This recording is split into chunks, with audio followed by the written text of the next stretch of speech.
Good evening everyone and welcome to tonight's webinar, SBTS and TBTS webinar, BreedPlan Basics, What You Need to Know. My name is Gemma Wilkinson and I'm a Southern Beef Technical Officer with Southern Beef Technology Services, and I'll be facilitating tonight's webinar, which is going to be presented to us by Paul Williams, who is our Tropical Beef Services Technical Officer, who's based up in Rockhampton. So just to give us a bit of an overview on what we're going to be talking about in tonight's webinar, I'm sure most of you would have read the email that we sent out that basically we're doing this one-off webinar for people that have just started BreedPlan or are thinking about joining BreedPlan. So we're just going to be giving you a bit of a basic idea about BreedPlan and what's involved when you start performance recording with it. So just basically we're going to be looking at a general overview of BreedPlan. We're going to explain to you how to interpret and use EBVs. We're also going to explain contemporary groups and genetic linkage and how that's all formed. We're going to look at the steps that you need to follow to start recording with BreedPlan, and we're also going to outline the recording process once you join. We're also going to discuss the considerations that you need to make before you start recording with BreedPlan. So you can see there we've got quite a large number of topics to cover, and obviously we're only going to touch on all of them quickly so we can get through the webinar without putting you all to sleep. But hopefully if you have any questions you can ask those to us throughout the webinar, and there's a wide range of technical documentation on the BreedPlan website if you want to look into any of those issues a bit further. So to get us started, I'm now going to hand over to Paul. How are you going, Paul? Good, thanks, Gemma. Excellent. Hello, everyone, and welcome to this seminar, this webinar. Sorry. So I'm going to basically, I'll start with, I'll just give you an overview of BreedPlan, and then we'll move on from then. So BreedPlan's a genetic evaluation program used for beef cattle. It's a world-leading technology that was developed in Australia, and I suppose going back to 1972, when the National Beef Recording Scheme was developed for the Australian beef industry. That became the central information service for breed societies. BLUP, which is Best Linear Unbiased Prediction, which is a statistical model that is still being used today, was developed in 1982 and started being used. And in 1987, the first cross-herd rather than in-herd genetic evaluations were used with multi-trait animal models doing more than one trait. Next slide, please, Gemma. So BreedPlan is a joint venture. It's between ABRI, which is an Animal Genetics and Breeding Unit, which developed the evaluation software and also develops all the genetic parameters that are used for the working out of the EBVs. MLA is Meat and Livestock Australia, partly funds this project. Funds this through ceramic industry, and then ABRI, which is who we work for, develops the pedigree software, integrates the genetic parameters that ABRI developed into the analysis. It's also the commercial provider for BreedPlan and also the web development, and UNE is where ABRI and ABRI are both based at UNE.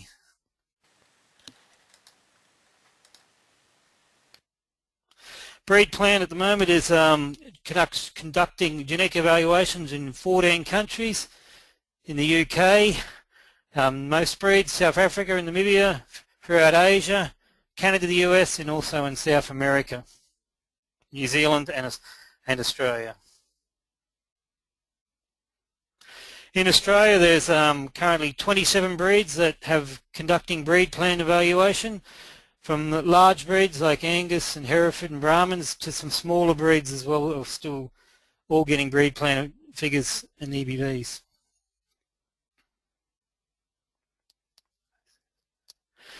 So how do we work out BreedPlan? So for BreedPlan we have P equals G plus E, which stands for, so your performance or your phenotype equals the genotype or the genetics of the animal plus the environment. So in BreedPlan we're looking at the EBVs, which we're looking at the genetic component of this to work out what the estimating breeding values are, estimating breeding values, looking at the genetics within the animal. So here if we can see the genotype and the environment, so BreedPlan calculates the breeding value. We use the pedigree of the animals plus the performance data that are submitted by the breeders to get on the information they want, so we can get these estimated breeding values or EBVs for their animals. So what does BreedPlan does? It utilises the pedigree information on the animals. So the more pedigree we have with more information, we can feed the information through the pedigrees into the BreedPlan, into the EBVs. We have standardised performance for breed-specific adjustment factors. So what we adjust for in certain breeds will be different for every breed. So we can only compare the breed against within one breed. The genetic parameters, so we looked at the heritabilities. So we're looking what the genetic control is, identifying how much of the trait is under genetic control. And the correlation, so we have traits that are correlated, like weight traits are correlated between each other, so if we can get one weight, we can correlate those against other weight traits as well. And as I said, we're using the best linear unbiased prediction, which is still seen as the best statistical model for doing the analysis. And we have multi-trait animal models, so we can look at more than one trait as we're doing the analysis. So interpreting and using EBVs. So first of all, we look at what EBVs we have available and how we interpret them. So we have the EBVs just separated into 4 groups. First one is growth, fertility, carcass is another, and also we have some trial EBVs as well. So the growth EBVs, we have a birth weight EBV, which is calves are weighed at birth, and they will be put in their contemporary groups, and those animals will get an EBV for weight. Milk is an EBV that's done at estimating what percentage of the growth is coming from the milk from the dam. 200-day growth is a weaning weight measurement.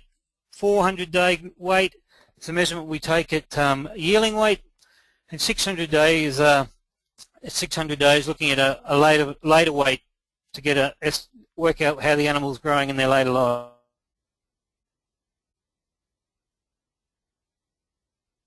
And the cow is weaned calf, and you can get the 4 measurements for that as well. For fertility, we have a scrotal size measurement, which is just a measure of the scrotal size, preferably done at a younger age, around that 400 days. A days to calving measurement.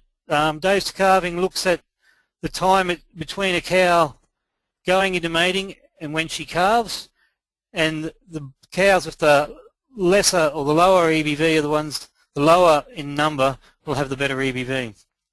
Gestation length, we looked at on AI records, gestation looking at from AI date until the date the calf is born.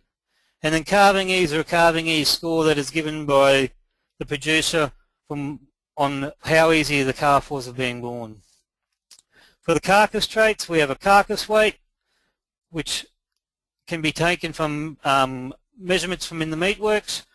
Eye muscle, rib fat, and rump fat, they can be measurements that are taken by ultrasound scanning, or also possibly from measurements that are happening from in the meatworks as well. And intramuscular fat and retail beef yield. Retail beef yield is a measure of percentage of retail beef yield, meat, percentage value of what their retail beef yield, and intramuscular fat is a percentage of the intramuscular fat within the animal. Docility is a measurement that's a scoring system looking at how quiet an animal is as they're in the crush. Other ones is net feed intake, trial ones. Flight time, which is a measure of temperament as well, which measures just how long it takes an animal to travel between 2 beams of light. Structural is looking at legs and feet and body composition as well. And the other one is another meat quality one, is shear forces, looking at the tenderness of the animal. So what does an EBV mean?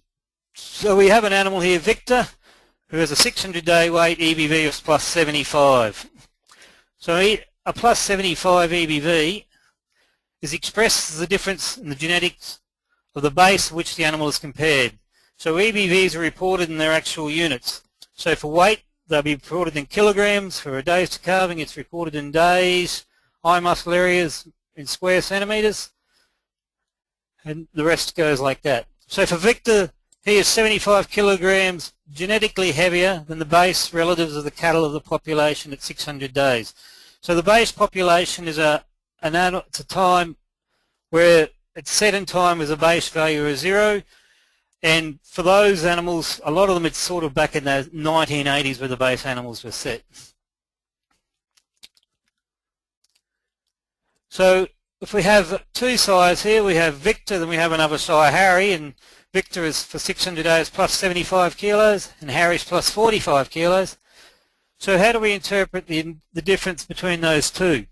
Well, it's not an absolute difference, but the expected difference between those two progeny would be half the difference of the two EBVs, because the sires are only bringing in half of the EBV towards half the genetics towards the progeny. So for those two, Victor would expect his progeny on average to be 15 kilograms genetically heavier than Harry's progeny at 600 days of age.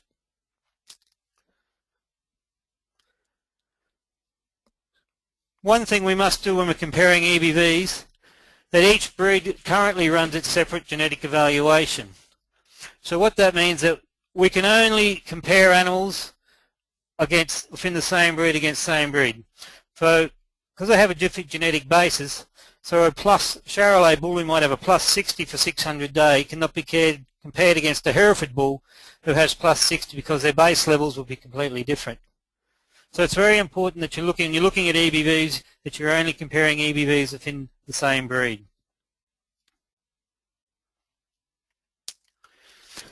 So using the EBVs in practice, EBVs can only be compared within breed, and that's a very important thing that you must understand, that when you're looking at EBVs, you can only compare it to the breed that those EBVs are in. When you're comparing them, compare the breed with comparing the average with what the breed average is. Compare the percentile table, sorry about that, which will let you know where on this animal will sit within the breed average on a percentile basis. And always consider EBV accuracies when you're looking at EBVs as well. So we can compare the breed average. So we know that Victor at 600 days plus 75. So the breed average here, so the breed average for animals this year is animals born in 2011. The reason it's animals born in 2011, those are the animals that have a full data set for their weights and their carcass traits. So if we look at that, Victor has a 17 kilogram weight advantage above the breed average. So therefore he's genetically going to be heavier than what the breed average is. So if we look at now where Victor sits on the percentile table, we can see that Victor, so the percentile table has the top value for animals born in 2011, then you have the top 1%, and it goes in 5 and then 10, 15, all the way down to the lowest value in the 99%. So one good thing here we can quickly look at Victor, who is plus 75. So we can now see that Victor for 600 day weight sits in the top 10% of the breed for animals compared to animals that were born in 2011. So if we look at accuracies, so we see that Victor has an accuracy of 73%. So accuracy provides an indication of how well the EB is likely to estimate the true breeding value. So the higher the accuracy, the less likely we're going to have change in those EBVs.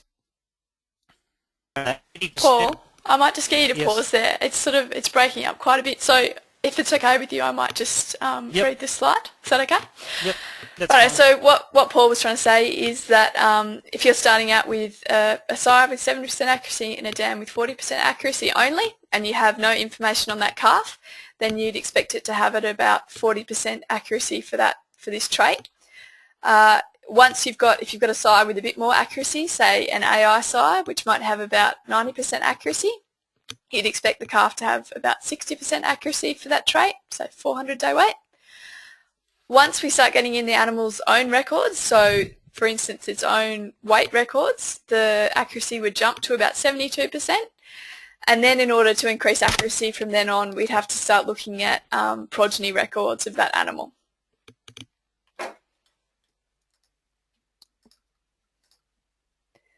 So just having a look at that information, what we can say is that EBV accuracy depends on the heritability of the trait. So for instance, the trait we just looked at was 400-day weight and it has a 30% accuracy.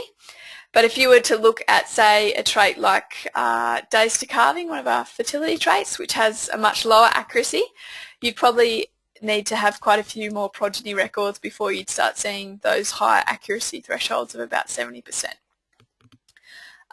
It all depends on the amount of performance information that's available, so it's both directly and correlated. So for 400-day weight, it might be whether or not that animal has had a 400-day weight taken and submitted to BreedPlan, but also correlated as well. So if that animal's got, say, a 200 and 600-day weight, which are quite closely correlated with 400-day weight. The size of contemporary groups is also very important to which that animals is being compared, and we're going to be looking at contemporary groups a little bit later on. But basically, if that animal's not being compared to many other animals, say it's in a single animal contemporary group, then that data is not going to be as effective. So the basic rule of thumb is with accuracy is that you can expect the EBV accuracy to increase as more performance information becomes available. So it's really about how much information is there. And essentially, animals should be compared on EBVs regardless of the accuracy. So if you're going to a sale and looking at young bulls, we can expect that they only really will have an accuracy of about 70%.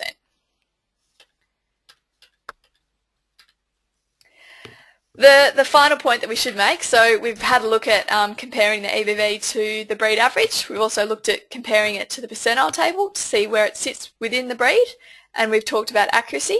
But it's also very important that you do a visual appraisal of the animal. So we're not saying that the structure of the animal's unimportant. We don't want you to just look at the EBVs.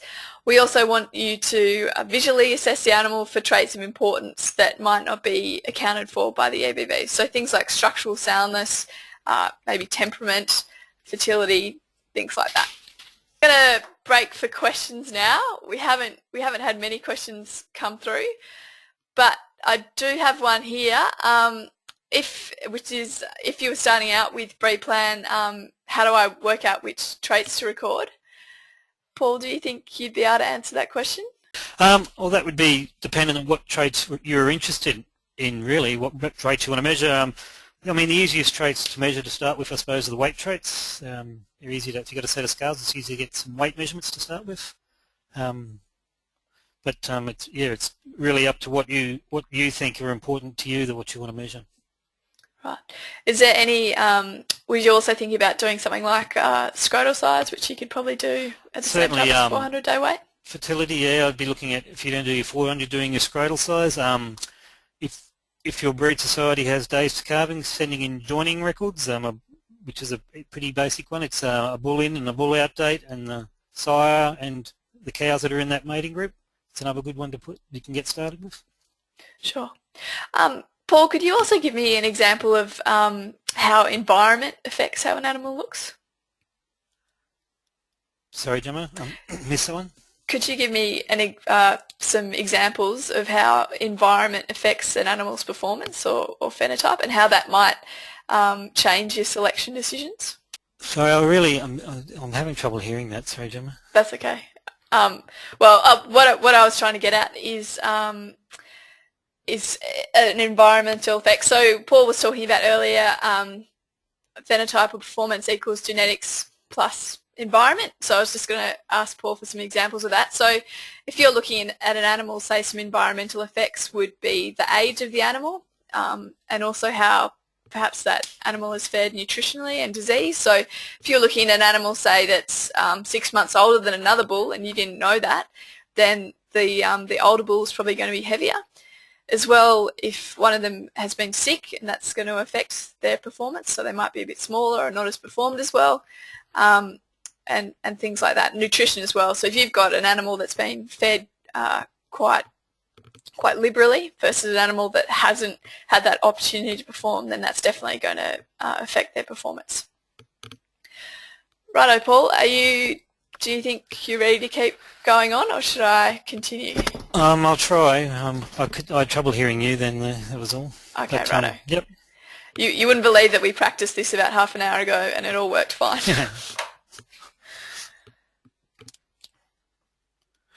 So how do we calculate EBVs?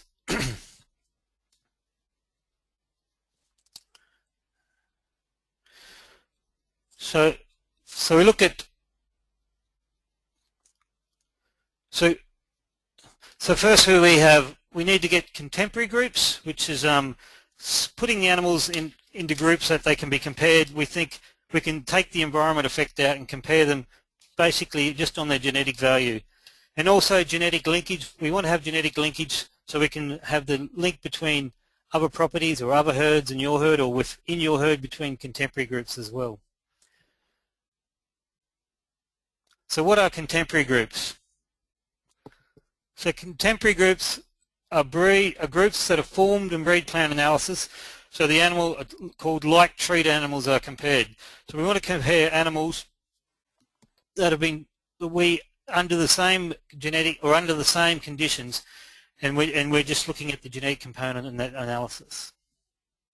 So how do we do this? We split the groups up by, so the automatic groups that we're going to be split are, you're going to be split by your herd.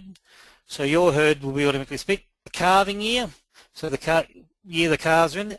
ET calves are split from natural calves. That's because ET calves have a donor mother, so a lot of the times we can't compare them against the natural calves. We don't want to compare twins against single born calves. The twins have a disadvantage, so they go into contemporary group of themselves. And we also select between male and female, and also dam age. So we don't want to be comparing a calf out of a first calf heifer against a older cow without having doing some adjustment for the age of the dam in that area. Pardon me. So the breed influence. So an important one is weigh date. You want to be we're only comparing calves or animals that are weighed on the same day. We also have what we call this calf age and slicing, which I'll go to in a bit more detail soon. And also sex. We don't want to be comparing the bulls versus the steers. And then also we will have what the breeder supplies. So we have breeder-defined management groups. So if you have an animal that's sick and you define it as going in a group, or you have two lots of calves you've weaned on the same day, but you feel that they're from different areas and one group is certainly they can't be compared against each other. So that's a breeder supply, a defined group that would split those animals as well. So if we look at the age slicing, so for all breeds except for Brahman for 200-day weight, we have this 40-day, 45-day age slicing. So what's that saying? So when the first calf is born, so the first calf is born on the 1st of January, so we will compare in the contemporary group all calves that are born from that 1st of January through to the 14th of February will be considered as one group. And then when the next calf's born, which on this case say the 20th of February, we will then compare for the next 45 days, which those animals up to the 5th of April. But when we get to the 400-day and 600-day weights, or all traits, that extends out to 60 days for those traits once again.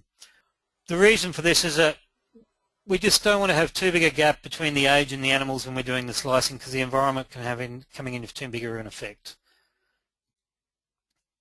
So how do contemporary groups are formed? So we have a group of weaners and are weighed on the same day. Pardon me. So we're going to split those weaners originally on their sex. So we'll have the females, the entire males and the steers. So within that group we'd have the animals that have been out of the show team, then you might have some weaners from paddock A, paddock B, Then you might have some animals that were sick during this period and you didn't want them to be compared against these other animals. So already we've split that entire male group into 4. Within paddock A, we might then split the age slice, might end up with 1 or 2, even up to 3 age slices within that paddock. So we can, in smaller herds, we can see that by doing this we can get down to quite small groups. So it's important that if you have small herds that you try and wean as many of your animals at the same time so we can get into good sized contemporary groups. So calculating the EBVs. So we use the difference between the animals within the contemporary group. The data adjusts for the age of measurement. So at a 200-day weight, we would adjust every animal from their age up to that or down to 200 days. And as I said before, with the age of the dam, there's an adjustment for the age of the dam where younger animals and older animals have an adjustment to be compared against those dams in the prime of their milk production and producing and raising a calf. So genetic linkage. Genetic linkage is a very important thing we need to have in our analysis. So the comparison between contemporary groups is mainly through a common sire, and that's called, we get our genetic linkage. So common sires can link contemporary groups within a herd. So if you're using a bull in a couple of different paddocks, or a cross herd where that bull might be an AI sire or a bull that you've used and he's been used in another herd, we can go across years because he's been used over several years, and across countries. So if you're importing a bull or using semen from overseas, we're getting that linkage to other countries as well as being in Australia as well.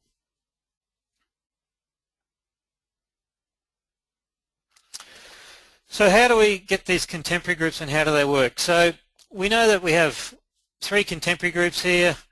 Sire A's 400-day weight, they average 300 kilos. Sire B's average 370, and say Sire C's about 330. But how do we get any relationship to, how do we know how these are compared against each other? Just because the sire here is a heavier weaning, heavier 400-day weight does not necessarily that he might be in a lot better country than the animal in Sire A. So if we bring in a linked bull, which we'll do here, so if we bring in Admiral, so Admiral's been used as a bull sire in contemporary group 1, 2 and 3. So in contemporary group 1, Admiral's calves are lighter than Sire A, but in contemporary group B2, Admiral's calves are heavier than Sire B's, and in group 3, Admiral's are quite a bit lower than the Sire C in contemporary group 3. So if we go a little bit further with that and we look at that, so if we then make Admiral as the base animal here and consider him to have an EBV of 0, we can now see that the difference in the progeny weight for Sire A is plus 5 kilograms heavier than what Admiral would be. Sire B is 5 kilograms lighter, and Sire C is 10 kilograms heavier. So now we can compare these animals knowing that they're all, Admiral has been a sire in that contemporary group for all of them. So we know that Sire A will have a higher 400-day weight than Sire B, and Sire C will have a higher than both of them. So if we direct progeny, so we'd expect that Sire C's are, as I said, 5 kilograms heavier than Admiral's, Sire B's are 5 kilos lighter, Sire C's are 10 kilos heavier. What we know for Admiral, that we can compare Sire A with Sire B, and we would expect to get a 10 kilograms difference where Sire A's progeny would be 10 kilograms heavier than Sire B. And Sire A's would be 5 kilograms lighter than Sire C, and Sire B's would be 15 kilograms lighter than Sire C. So that's the beauty of having the genetic linkage, that we can now compare animals from other properties or from within different contemporary groups on your property, from overseas even, against animals that are on your place by having this linkage.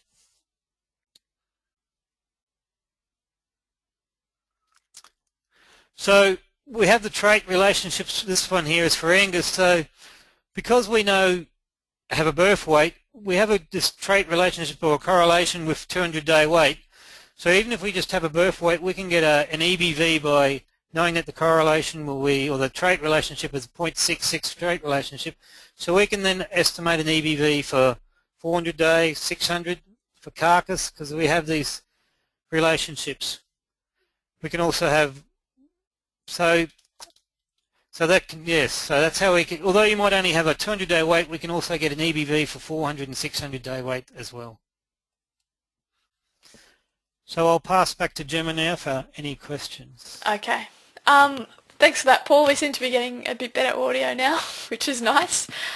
So one of the questions is does BreedPlan automatically create contemporary groups? So for example, if you were running your heifers and your cows together, would you need to put in a breeder-defined management group, or can BreedPlan do that for you? No, BreedPlan will identify your contemporary groups for you. If possible, it's probably, if you're happy with it, it's probably the less contemporary groups that you're adding, and let the BreedPlan analysis do the contemporary grouping would be the best way to do it. Because if once you've identified a contemporary group, those animals will be split on what you've identified them as prior to going into the BreedPlan, being split in BreedPlan as well, contemporary groups. Okay. And also as well, so if you were starting out with BreedPlan and you had a reasonable size herd, say you had 50 cows or something, what's the best way for you to maximise your contemporary group size so that you're getting really effective data? The best way would be to start would be have control your mating, so you're getting most of your calves born at the same time of the year. In that situation, you can probably in a position to wean all your calves at the same time. So that way, for contemporary groups, or for groups we really, as long as we're getting sort of 5 animals of more than one sire in a contemporary group, the analysis can work it out. It's we don't want to have single sire contemporary groups or single animal contemporary groups, or even 2 animals is not very good. But once we get over that, yeah, the analysis can work with it. But the best way is to tighten your calving up and try and wean at the same time, or take all your measurements when you're doing measurements in the same time if it's possible. Yeah, so you're suggesting that you should weigh all your animals on the same day, or take the measurement on the same day? On the same day, yep. Right, okay. Great. Well, we don't have any more questions, so we might keep going. Oh, sorry, one of the questions that's just come through actually, which is quite a good one. What happens if we don't have any link size? You'll still get your analysis. You'll still get a BreedPlan EBV, but if you're not having a linkage, you'll still get EBVs, but you're probably the relevance to the other animals in your breeds probably isn't as high as what it would be if we had the linkage from those sires. Okay. And how would you suggest people get linkage within their herd? Or buying animals from herds that have a good linkage within them and a very highly recorded herds. You'll get some linkage, that way as well. Excellent. Okay, righto. Well, let's keep going. So, how do I join BreedPlan? So, the prerequisites: you need to be a member of a breed society, and you need to be recording calves with that breed society. So, that's the most important thing. If you're not a member of a breed society and you're not recording calves, you need to start doing that, and then the enrolment process will differ from breed to breed. But basically, if your process generally involves completing an enrolment form and paying an enrolment fee, the best way is to contact BreedPlan to discuss this process. The phone number's there, 026 773 33555. And once you're enrolled in BreedPlan, they will send out an enrolment kit, and then you can start recording performance information and receiving your EBVs. So the recording process, step 1, we need to record your calves with the breed society. So for that you need a date of birth, sire and dam for those calves. And generally if you're submitting birth performance, if you're doing a birth weight, you submit that at the same time you're submitting that date of birth. BreedPlan will send you the information regarding the collection of performance of your calves. So they'll send you out a timetable. It comes out, it'll tell you when is your 200-day weights are due to be measured, your 400, your 600, and what time. It'll tell you when you need to be taking that, within the ranges of taking those measurements. And then it's up to you to collect the performance on these animals or on these calves, and then you need to submit that performance information to BreedPlan. The ways you can submit that performance information to BreedPlan, you can have a paper form, which is BreedPlan will send you out some sheets where you'll fill out the information for your weight traits, whatever you're measuring, and then you'll send that back into BreedPlan. Other ways is compatible herd recording systems or programs, Herdmaster, Stockbook or Catalink. So you'll fill out, they'll have templates within those recording packages, and then at the end of that you fill them out, and then it'll have a command where you can email this information through to BreedPlan. Also on the BreedPlan website there's Microsoft Excel templates for submitting all your data, plus it'll give you a description on how to record these measurements and how to fill in the information on those Microsoft Excel templates. And also in Internet Solution Submission File, so if you have when you log on onto your Breed Society as a log on as you, in your section for online registrations, some breeds, not all breeds, will have an area there where you can submit your data, performance data as well. So the BreedPlan will process your performance information and send you back results. Any queries or outlier information will be submitted. So if some of your EBVs some of the data you've sent in is has not passed the queries, it'll send back and it'll ask you to either check that information, and if the information is correct, to confirm that it's right, or to fix up any errors that might have occurred. So for a lot of breed societies now, well, sorry, that one, a lot have a monthly run, so you'll get if you submit data, you'll get an EBV within the next month. So provisions for BreedPlan EBVs, you can get a paper report sent out to you on the EBVs of your animals, an electric copy, so it'll be just a PDF for that paper report, can be emailed out to you. You can download your EBVs on those compatible herd drive recording. You'll have a section there for BreedPlan and download EBVs. Otherwise you can go into Internet Solutions and do an animal search or EBV inquiry on those animals that you've submitted the data, and you'll find your EBVs on the Internet Solutions webpage. So the costings for BreedPlan, this will differ from breed society to breed society.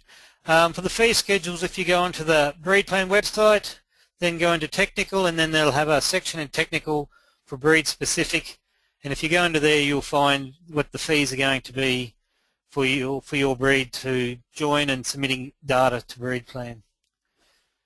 Also there'll be a breed society cost for processing a BreedPlan on top of that, and the cost for collecting your performance records as well, and the breed society costs as well.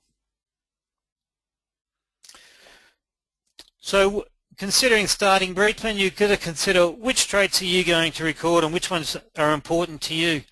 That's I mean, ideally we'd like you to collect all traits that you can, but it's very important that you decide that you're going to collect the right traits that are there for you.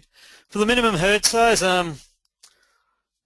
when you have a very small herds, it's important, as I said before, that you try to have tight matings so you can get all your animals into sort of in that one contemporary group, or into that one sort of range or two ranges, rather than having them spread all over the year, because if you're calving all over the year, it's very hard to get any contemporary groups that are going to be of any size that's going to give you very good information coming back to you.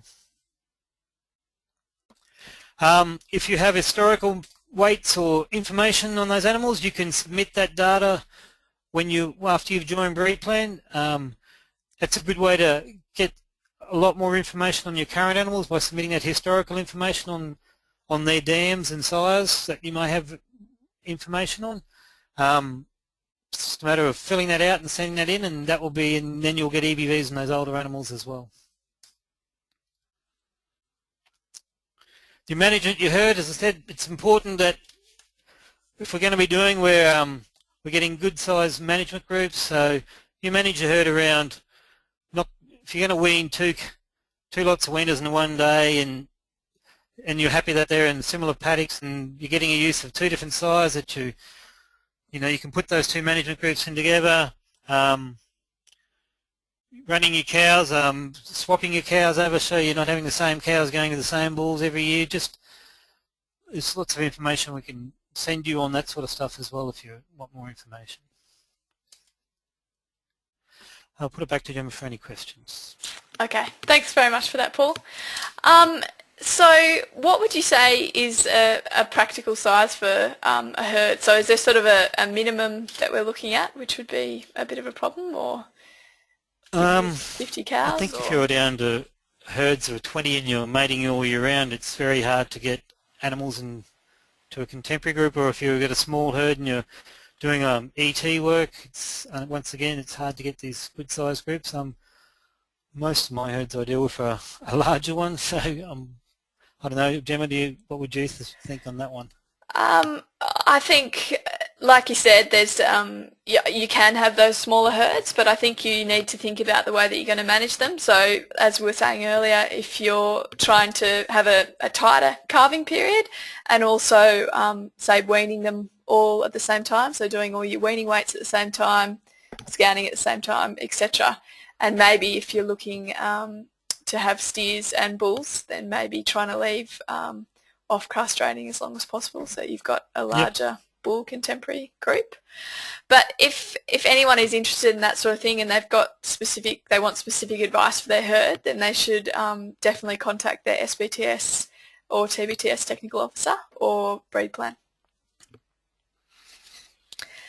So Paul, where would if people have they've got a bit of a taste for it now and they're thinking about what sort of traits they want to record, where can they go to find out about recording those traits? So go into the BreedPlan website and go into the technical. There's a lot of tip sheets on recording information in that, or they can just talk to me. My details will come up soon, and I can certainly go through it with them as well, or to the SBTS or TBTS people. Excellent. Okay, well, yeah, that's something I definitely encourage all of you to do. There's a lot of information on the BreedPlan website and also through your SBTS or TBTS. SBTS websites as well, yeah. Yeah, the SBTS and TBTS websites. So if you go onto the ABRI website or BreedPlan website, which is www.breedplan.une.edu.au, or if you're a bit more technical, you can just Google it. And if you go into the technical section, which you'll see along the top of the screen, there's a large number of tip sheets in there, and that can tell you about not only how to interpret the different trait EBVs, but also how to record, and goes into a bit more detail about things like contemporary groups and genetic linkage and how you can maximise your performance recording, the information that you're getting out of that. But if we go a bit further on, we've also got the contact details for SBTS and TBTS who you can contact. So I think we'll call it a night there, Paul, unless there's anything else you'd like to add. No, sorry about the sound. Unfortunately, it was working quite well earlier in the night. Yeah, it's the wonders of technology, isn't it? Yes. So yeah, thank you everyone for your patience.